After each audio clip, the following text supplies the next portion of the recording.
आपने जो बुक लिखी है, आपकी एक बुक आ रही है मानवी, नारी की मानव मानवता। तो ये आपने हिंदी में ही क्यों चूज़ किया?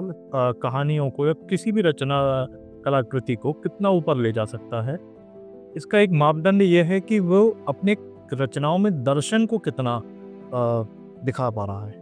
क्योंकि हिंदी भाषा अपने आप में साहित्य के तौर पर भी अपने स्वर्णिम युग को जी चुकी है। 400 साल पहले इस भाषा ने आपको कबीरदास दिया, तुलसीदास दिए, राईदास दिए, रहीम दिए, आपको मीराबाई दी।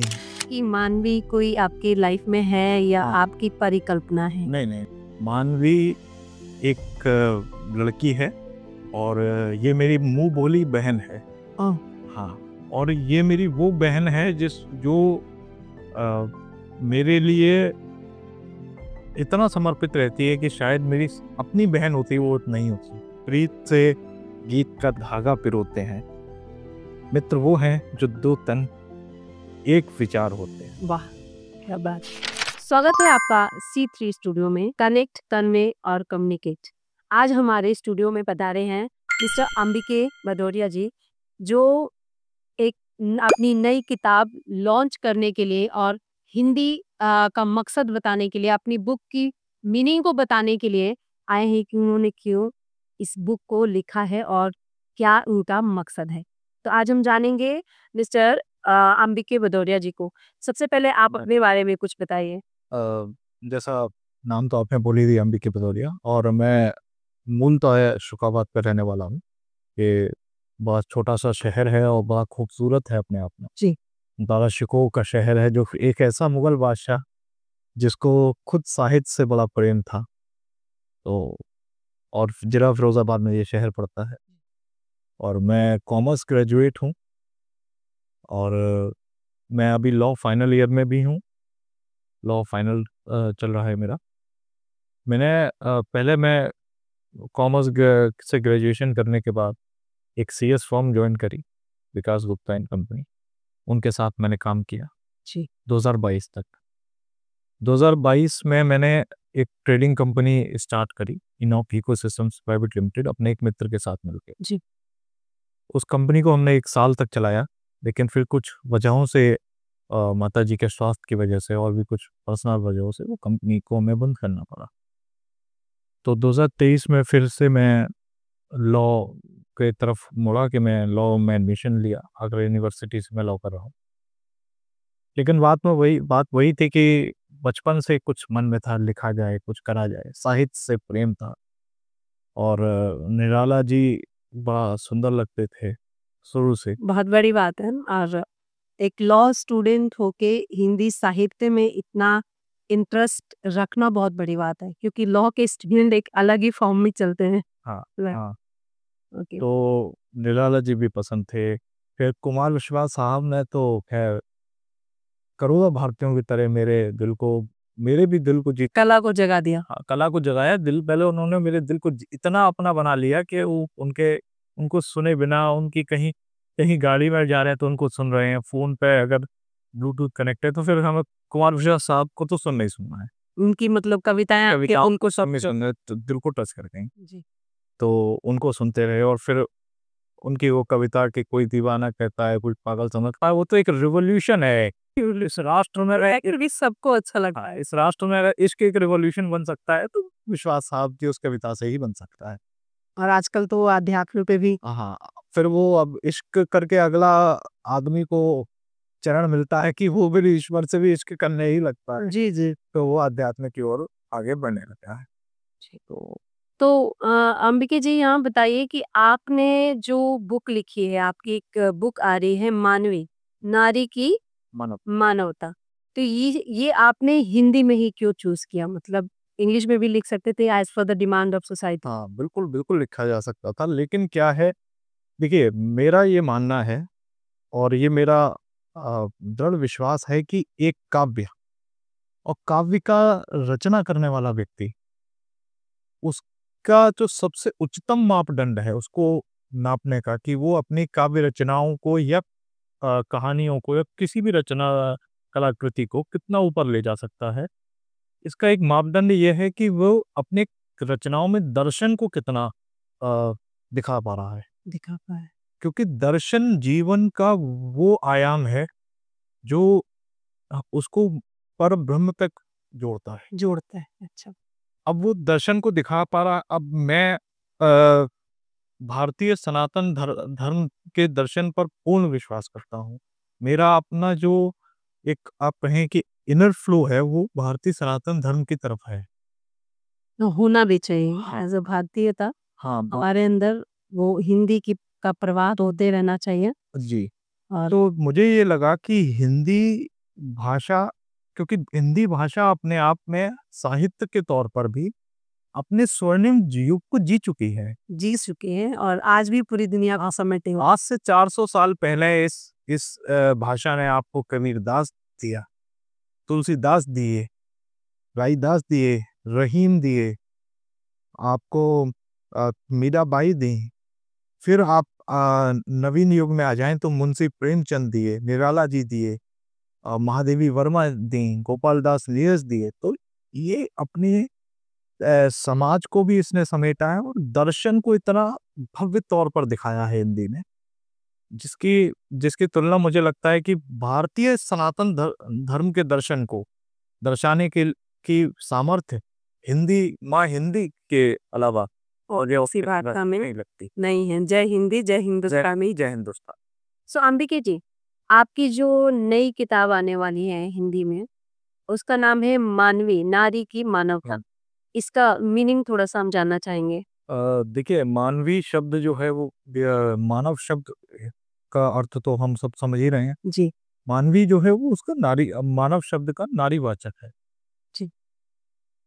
इसका मूल तत्व अर्थ यही निकलता है कि मानवीय जो है वो मानवता की ओर ही इशारा कर रही है, लेकिन वो नारी स्वरूप में। नारी स्वर। तो मानवीय जो है वो एक ना जब ये इस किताब को लिखा, एक कविता भी इसमें मानवीय नाम से आपको मिलेगी। वही इस किताब की सबसे मूल कविता है। अच्छा, ठीक है। लेकिन मैं यहाँ जानना चाहूँगी कि मानवी कोई आपकी लाइफ में है या हाँ। आपकी परिकल्पना है? नहीं, नहीं, नहीं, बिल्कुल ये परिकल्पना नहीं है। मानवी एक लड़की है और ये मेरी मुँह बोली बहन है।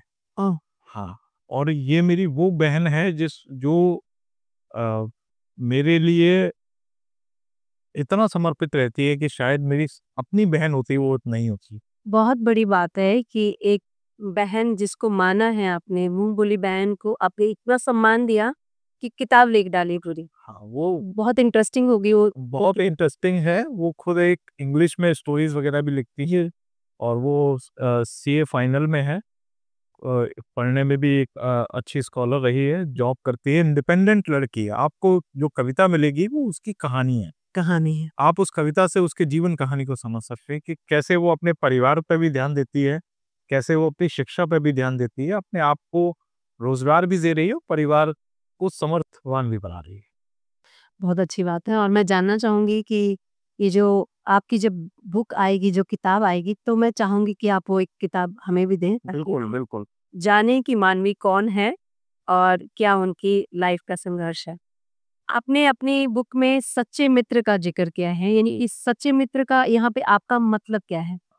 एक बहुत सुंदर सी मैं आपको लाइन बता देता हूँ उस कविता की, बाकी तो आप जब पढ़ेंगे आपको मिलेगी कि प्रीत से गीत का धागा पिरोते हैं, मित्र वो हैं जो दो तन एक विचार होते हैं। वाह! क्या बात है।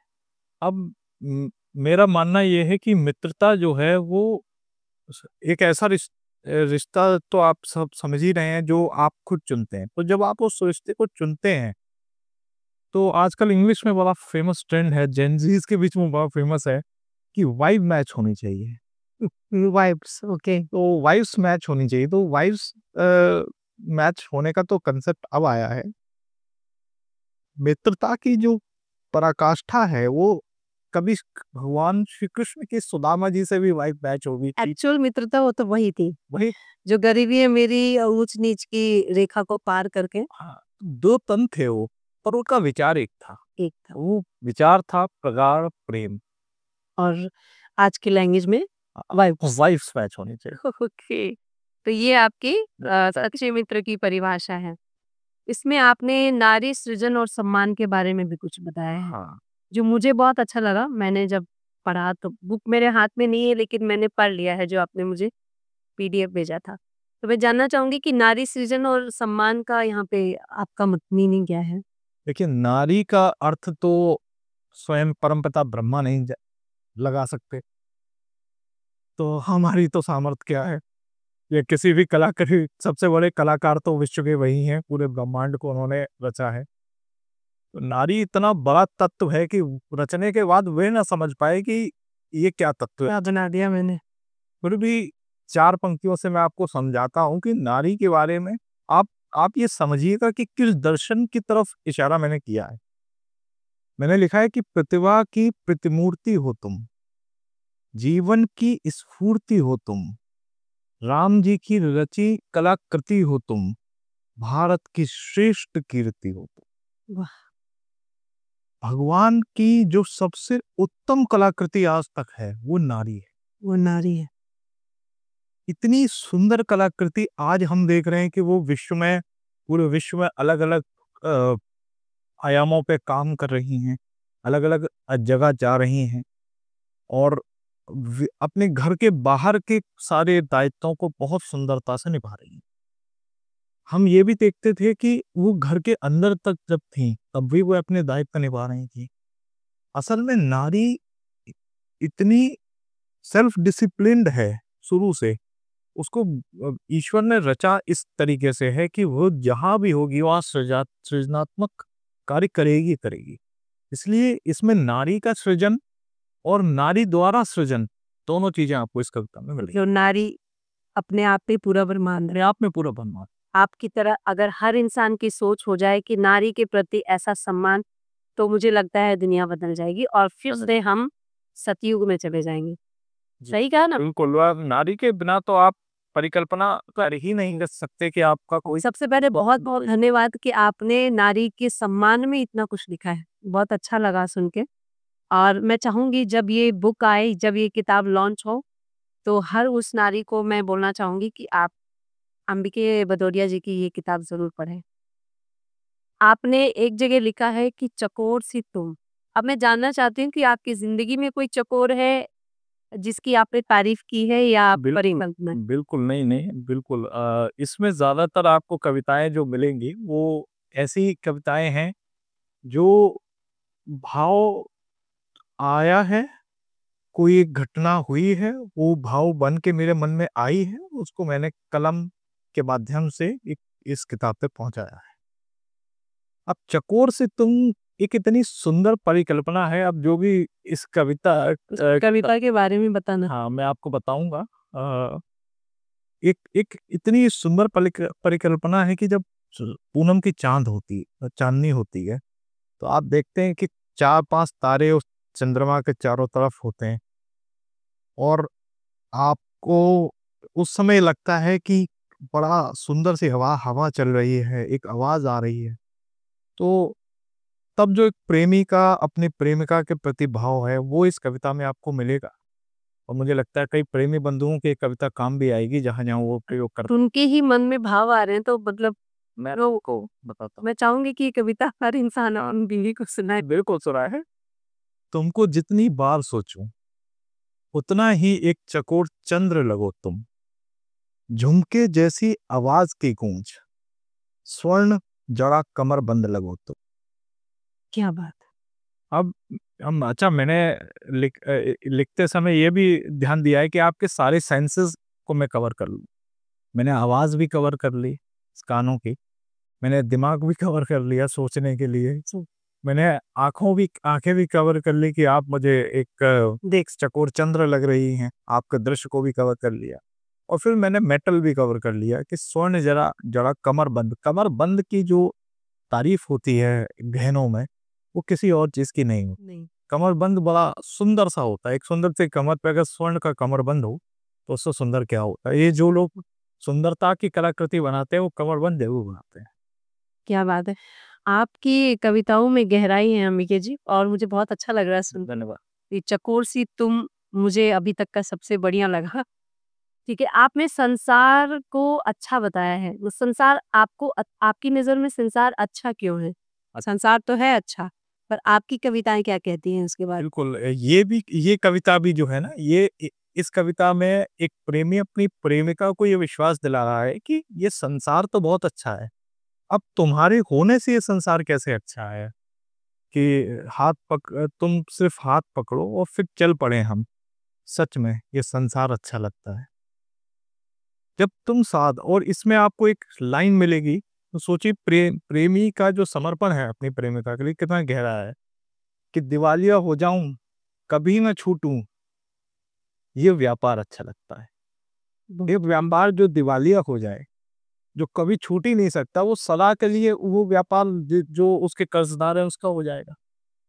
ये वाणिज्य के लोग समझ जाएंगे। ब्यूटीफुल। तो वो जब एक प्रेमी कह रहा है कि मेरा समर्पण तुम्हारे लिए ऐसा होना चाहिए कि दिवालिया हो जाऊं, कभी न छूटूं, ये व्यापार अच्छा लगता है।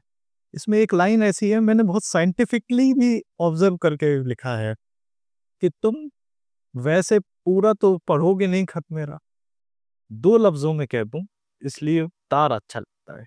वाह! क्योंकि तार, जो लोग पहले के ज़माने में जिन्होंने देखा था तार घर, तो तार बहुत शॉर्ट मैसेज भेजने के लिए यूज़ किया वो जाता था। तार एक इसी को इसको इमरजेंसी मोड पे रख इमरजेंसी मोड। हाँ। तो कई बार प्रेमिका के सोचती कि इतना क्या लिखो, तो प्रेमी कहता तुम पूरा तो वैसे ही नहीं पढ़ती हो। आजकल तो इंस्टाग्राम भी आ गया है, कुछ मैसेज सीन का ज़माना है। तो उसमें इतना बड़ा क्या लिखूं तुम्हारे लिए, तुम 2 शब्दों में मेरा एक भावना समझ जाओ, तो तार अच्छा लगता है। क्या ये भी एक कविता है, आपको पढ़ के अच्छा लगेगा कि प्रेम कैसे आपने समर्पण बहुत करता है। बढ़िया प्रेम की परिभाषा को एक्सप्लेन किया है कि संसार क्यों जी, अच्छा लगता जी। है तुम्हारे साथ। और ऐसे ही हर चाहने वालों का साथ और वफ़ा एक-दूसरे के प्रति बनी रहे, बिल्कुल। तभी ये कविता का मीनिंग है, वरना आप किसी के लिए भी कोई मीनिंग नहीं रह जाता। बिल्कुल। तो इसके लिए फेथफुल होना है वेरी वेरी इम्पोर्टेंट ज़रूरी। आज के टाइम में। हमारे आपने अपने कविता में किसी मानवी नाम का ज़िक्र किया है, वो अभी आपने बताया बहन का ना? हो गया ना? ठीक है। जब समझ में ना आए तो क्या करें? आपने कविता में दर्शाया है कि जब समझ में ना आए, इसका मीनिंग जानना चाहूँगी आप? वो है कि इस कविता में आपको मिलेगा कि आप कभी-कभी ऐसे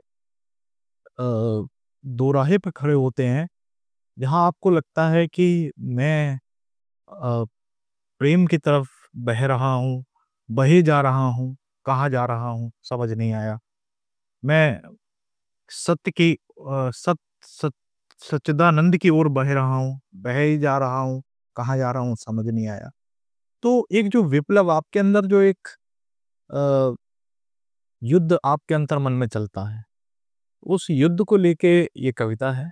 और जब आपको कुछ समझ नहीं आता, तब आपको रुक जाना चाहिए, ठहर जाना चाहिए, क्योंकि ये संसार में हम अपने आप को सेंटर पॉइंट मान के जीते हैं।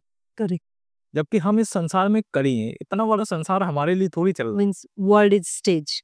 हम लोग एक कठपुतली हैं, हाँ, नाच रहे एक हैं। कड़ी है, चेन की एक कड़ी है, एक यूनिट है हम सिर्फ, एक बहुत बड़ी चेन की। अब संसार हमारे लिए थोड़ी चल रहा है। तो जब कुछ नहीं समझ आए तो रुक जाना चाहिए। रुक जाओ। तो अगर आपने कभी चेन पुलिंग सिस्टम देखा हो, तो चेन में भी अब इसमें फिजिक्स का भी आपको प्रयोग मिलेगा कविता में कि जब चेन की कोई कड़ी अटक चल रही हो, तो सामने वाली कड़ी जब उसे खींचेगी, उस पर फोर्स लगाएगी, तो वो अपने आप वो सीधी होके फिर से चलने सीधी लगेगी। हो जाएगी। तो आप रुक जाइए, कोई ना कोई आपको कड़ी आगे ले जाएगा। तो इस कविता मतलब हर प्रॉब्लम का सॉल्यूशन है, जब कुछ समझ में ना आए को ठहर जाना। तो ठहर जाइए, सोचिए और फिर आगे बढ़ो। हाँ, आपको मार बहुत बढ़िया, आपकी हर एक कविता दिल को टच कर रही हो और इंसान की ज़िंदगी की परिभाषा को दर्शा रही है। आपने आगे लिखा है कि स्वस्थ था शरीर, इसका मतलब हमारे बारे में बता रहे हैं किसी पर्टिकुलर पर्सनैलिटी के? ये मेरी अपनी सबसे प्रियतम कविता है अभी अच्छा। तक। इसकी वजह ये है, आप लोगों ने भी जो दर्शक हैं उन्होंने भी इस बात को एक्सपीरियंस किया होगा, आपने भी एक्सपीरियंस किया होगा, मैंने भी किया है। दादा दादाजी, नाना जी, या हम अपने पिताजी, ताऊ जी के साथ बैठते हैं। मुझे अपने ताऊ जी की स्मृति है, नाना जी की स्मृतियाँ हैं।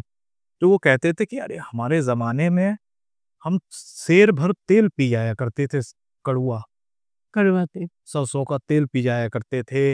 हम गोले का तेल जो है हाथ पैरों पर लगाया करते थे, और 100-100 किलो का बोरा, 1-1 कुंटल का बोरा तो हम 10-10 मंजिल डाल दिया करते थे उठा के।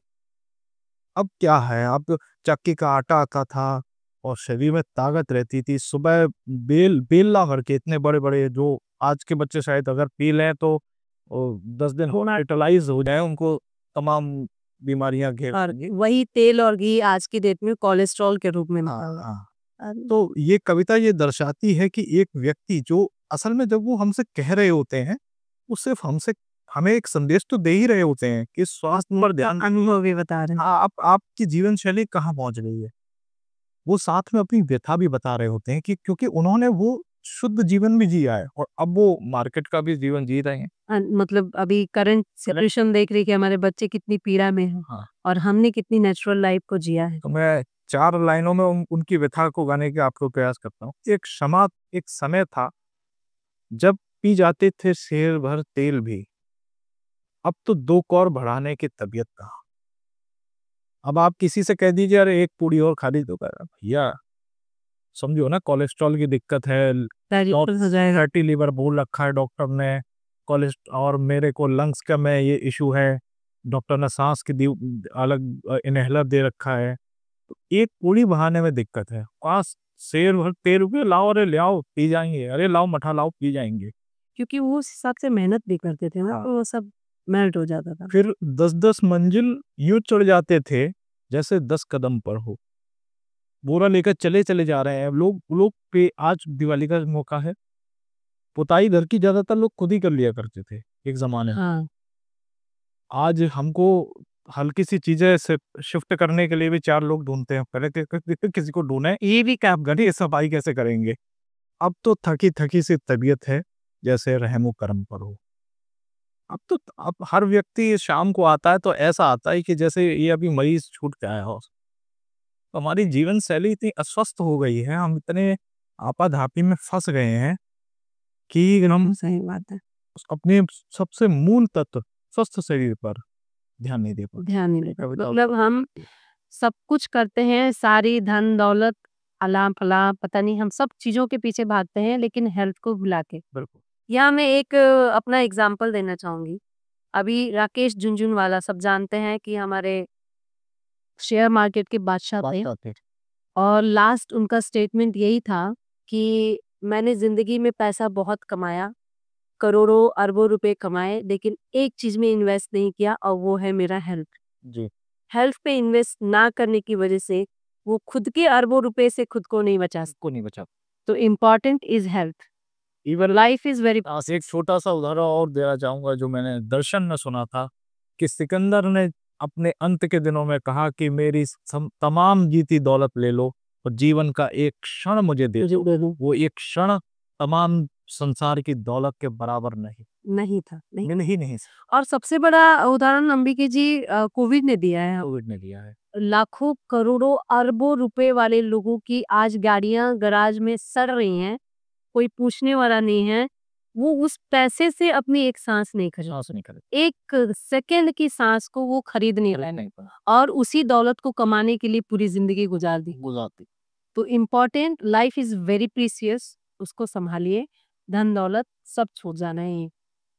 अंबिके जी, आपने अपनी बुक में एक कविता लिखी है भीड़ भरा शहर। मुझे जानना चाहूंगी कि भीड़ भरा शहर, गांव में भी भीड़ है, शहर में भी है। हाँ। आपका मीनिंग क्या है? ये भी एक पर्सनल एक्सपीरियंस है जिस शहर से मैं आता हूँ।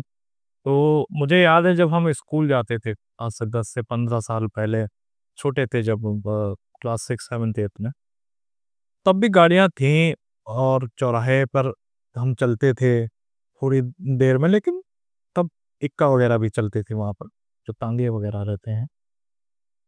लेकिन आज स्थिति ये हो गई है कि मेरे साथ, मैं अपने एक बार मित्र की गाड़ी से जा रहा था और कई बार मित्रों के साथ टू व्हीलर पे भी चल रहे हैं, तो हर गली में पता चलता है कि छूट, ऐसी जगह जहाँ कोई उम्मीद नहीं थी वहां हम 20-20 मिनट, 25-25 मिनट खड़े हैं जाम और दिन के गर्मी में, मई जून में, जुलाई में गर्मी में खड़े हैं, बस हॉर्न पर हॉर्न की आवाज सुनाई दे रही है।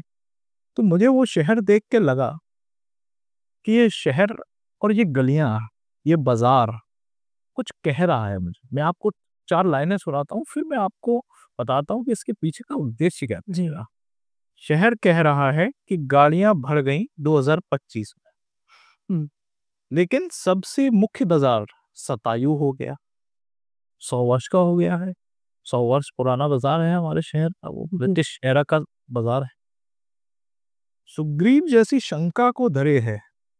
सुग्रीव जी जब समुद्र लांघना था, हनुमान जी के संग वानर सेना लेके पहुंचे, शंका में थे। वो शंका में थे कि मैं जा तो सकता हूँ, अब मैं बूढ़ा हो गया हूँ, मैं क्या करूं, माता सीता का पता भी लगाना है, तो वो एक शंका में थे। बस राह बता सकता है, जटायु हो गया। आज शहर की स्थिति वो है जो जटायु की थी। जटायु ने ये तो बता दिया था कि माता सीता को रावण हर के ले गया, जटायु के बाद संपाति ने, और जटायु खुद घायल होते होते संपाति का पता दे दिया था जटायु ने। इन दोनों ने भगवान को ये तो बता दिया कि जाना कहाँ है, जाना है। सीता माँ गई कहाँ है, और आया कौन था, पर वो कुछ कैसे शरत नहीं कर पाए। कैसे जाना है ये नहीं बताया। तो आज शहर ये तो कह रहा है, वो रोड आपसे ये तो कह रही है कि 1950 की ये इस कविता के माध्यम से मेरा प्रश्न भारत की सरकार से ये भी है, या जो भी राज्य सरकारें हैं, कि अगर कोई शहर है जिसमें गलियां 1950 की सिटी प्लानिंग के हिसाब से बनी हैं और हम 2025 में उस शहर में जी रहे हैं, तो हमारी आम जनमानस तो सिर्फ अब रोज वहां पर 20-25 मिनट आधा घंटा अपना खराब करके अपने को तकलीफ दे रहे हैं। आप टाइम में तो प्लानिंग करिए।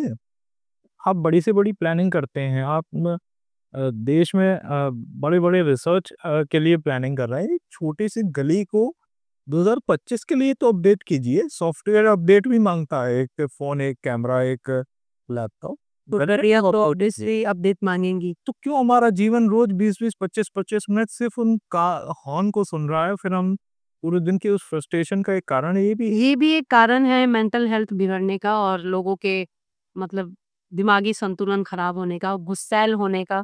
फ्रस्ट्रेशन लेवल इसलिए भी बढ़ रहा है कि ये जो भीड़ भरा शहर है, ये गलियों के खुचों की वजह से और रोड की वजह से मेंटल प्रेशर डाल रहा है। पॉपुलेशन एक समस्या है, हम एक्सेप्ट करते हैं, हम एज अ भारतीय, ये मेरी भी अपील है, आप भी एक अपील पब्लिक से जरूर कीजिए कि पॉपुलेशन एक समस्या है, जनसंख्या नियंत्रण करना है, लेकिन सरकार को भी ये समझना होगा कि 2025 में 1950 की सिटी प्लानिंग कहीं कामयाब नहीं हो सकती। नहीं हो सकती। तो इसके लिए आपको क्या लगता है क्या करना चाहिए?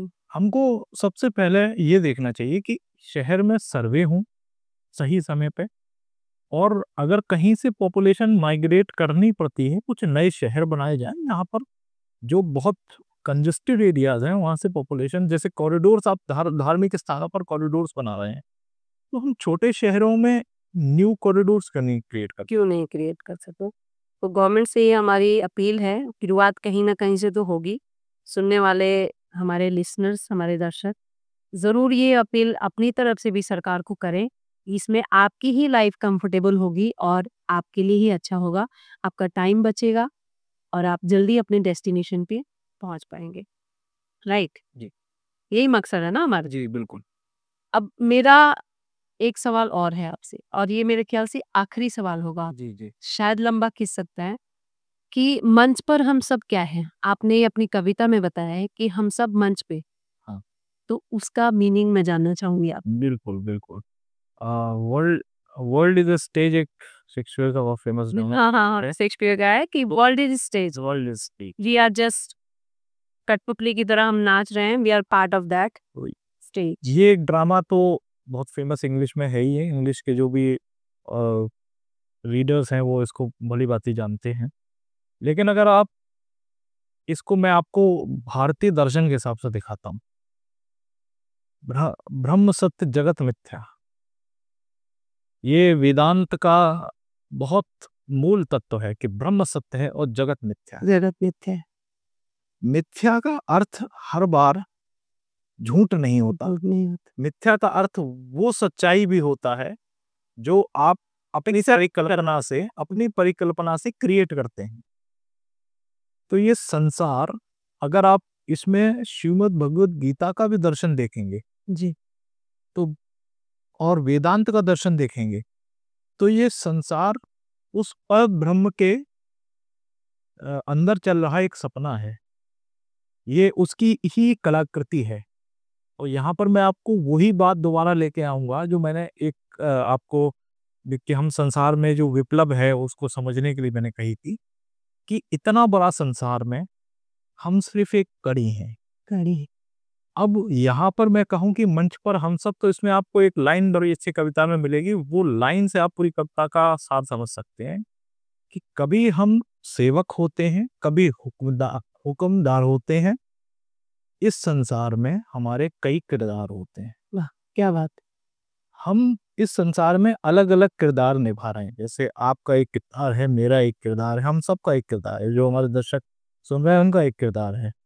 तो हम एक जैसा कि मंच पर होता है, एक पहले से किरदार फिक्स होता है और उसको पता होता है कि मुझे क्या करना है, इतने समय में करना है, किन किन लोगों से मंच पर जाके मुझे इंटरेक्ट करना है। जो एक कलाकार होता है वो मंच पर अगर 10 कलाकार के साथ कर रहे हैं तो उसको जिसके साथ डायलॉग डिलीवर करना है वो उसी के साथ करेगा, कहीं और करेगा तो पूरा खेल बिगड़ जाएगा। खेल बिगड़। ऐसे ही संसार में हम उस परमात्मा द्वारा भेजे गए हैं और पर ब्रह्म ने हमको एक समय दिया है, हमको सांसें दी हैं, हमको एक किरदार दिया है, एक मकसद भी दे के भेजा है।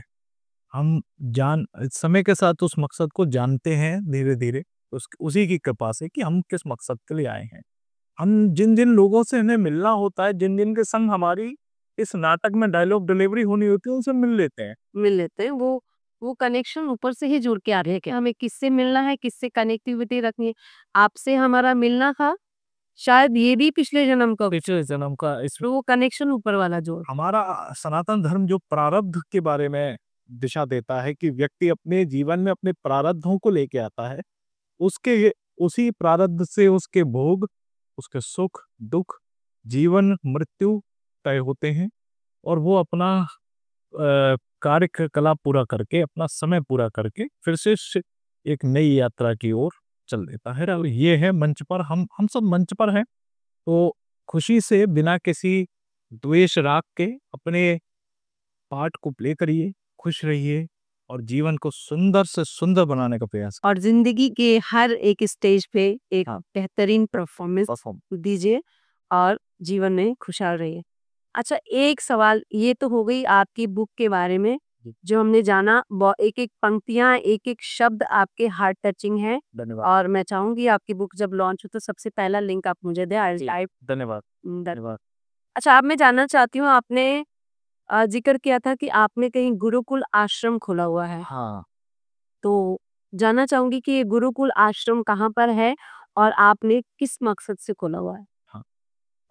दरअसल मैं और मेरे साथ एक फाउंडिंग मेंबर हैं इसके, जो चेयरपर्सन है नीरज कुमार चौहान। नीरज कुमार चौहान ये गुरुकुल आश्रम के फाउंडर हैं। ओके। ये पहले प्रदेश संयोजक थे करणी सेना भारत की एक सामाजिक संगठन में।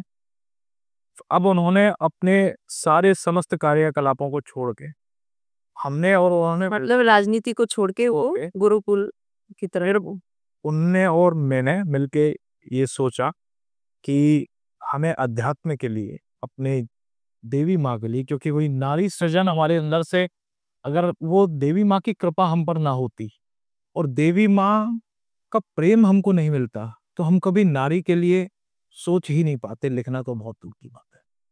बहुत बड़ी बात है। इस कलयुग में नारी के प्रति इतना सम्मान रखना बहुत बड़ी बात है। तो और गुरु महाराज जो कि पूरी पीठ के शंकराचार्य, 145वें शंकराचार्य निश्चलानंद सरस्वती जी, जो मेरे और उनके गुरुवर हैं, उनकी कृपा है जो कुछ हम कर पा रहे हैं। उनके आशीर्वाद से हमने मक्खनपुर में, जकारा एक ग्राम है जहाँ पर, मक्खनपुर जिला फिरोजाबाद कस्बा है, वहाँ ग्राम जफारा है, जहाँ हमने ये माँ शाकंभरी देवी चैरिटेबल ट्रस्ट के नाम से एक ट्रस्ट बनाया है। वहाँ एक आश्रम बनाया है, आश्रम निर्माणाधीन है। माँ काली का वहाँ एक मंदिर था प्राचीन, उसका हमने जीर्णोद्धार कर दिया है, मंदिर दोबारा से बन चुका है। अब वहाँ पूजा पाठ शुरू हो गया है। बहुत बहुत मुबारक हो आप धन्यवाद। सबसे पहले। आप भी आइए दर्शन करना। जी, सभी बिल्कुल, दर्शकों बिल्कुल को पधारेंगे। दर्शकों को मेरा निमंत्रण है कि आप आइए और देवी माँ की कृपा जरूर पाइए। माँ शाकंभरी भी बहुत जल्दी वहाँ विराजने वाली हैं और फिर वह एक ऐसा गुरुकुल होगा जो गुरुदेव के तत्वाधान में, गुरुदेव के आशीर्वाद से भारतीय वैदिक धर्म, ज्योतिष, ज्ञान और खेल, जो भी गुरुदेव और माँ हमको सिखाती जाएगी। हम तो कुछ भी, हम क्या हैं, हम तो सूखे पत्ते हैं जो जो जो जिसको हवा जहाँ बहाएगी वहां बहते चले जाएंगे। वो हवा हमारी देवी माँ है, शक्ति हमारी देवी माँ है। ये आपका डाउन टू अर्थ नेचर बता रहे हैं कि बहुत कुछ करने वाले हैं आप फ्यूचर में। अच्छा, एक बात बताइए कि ये जो आश्रम है वो क्या बच्चों के लिए है कि बड़ों के लिए है? ये मतलब उसमें कोई स्टडी पर्पस भी है या ये आश्रम दोनों तरीके के व्यक्तियों के लिए है। बच्चे हमें, क्योंकि युवा युवा ही वो क्रांति कर सकता है। किसी भी राष्ट्र की क्रांति उस राष्ट्र का युवा ही कर सकता है। तो हमको ऐसे नवीन पीढ़ी चाहिए जिनको, अगर मैं आज की भाषा में कहूँ तो अल्फा, अब तो अल्फा आ गए ना, जीज भी अब तो थोड़े पुराने हो गए, तो अल्फा, बीटा, गामा, जो भी ये अंग्रेजी की कलाकृतियों से निकल के आते रहे, वो हमारे यहाँ हमारे गुरुकुल में पधारें और आप सबके सहयोग से हम उस आश्रम को आगे ले जाएंगे, जिसमें युवा को वैदिक धर्म, ज्ञान, विज्ञान उन तक पहुंचाने का प्रयास करेंगे। वो अपने जीवन को भी सफल बनाएंगे और 4 लोगों के जीवन को सफल बनाएंगे। जब एक व्यक्ति जिसको धर्म का ज्ञान होगा तो वो किसी के संग अनिष्ट तो कर ही नहीं सकता, तो वो खुद का जीवन भी सफल बनाएगा, औरों को भी सब मार्ग पर ले जाएगा। सदराग बोले तो यहाँ पे हम कुछ कुछ कर्मों की भी बात कर रहे हैं ना, कर्मण्यवाधिकारस्ते मां फलेषु कदाचन। तो ये जो गुरुकुलम है इसमें आप बच्चे से लेके बूढ़े तक सबके, जिसको भी मतलब ये लगता है कि इस कलयुग में हमें अपने दिमाग के पुर्जे खोलने की जरूरत है, तो जरूर आध्यात्म की तरफ बढ़े और ये गुरुकुल आश्रम इसके लिए बेहतरीन ऑप्शन है। आपको यदि और ज्यादा इसके बारे में जानकारी चाहिए हो तो अंबिके भटौरिया के नाम से मेरा इंस्टाग्राम पेज है, आप मुझे डीएम करें।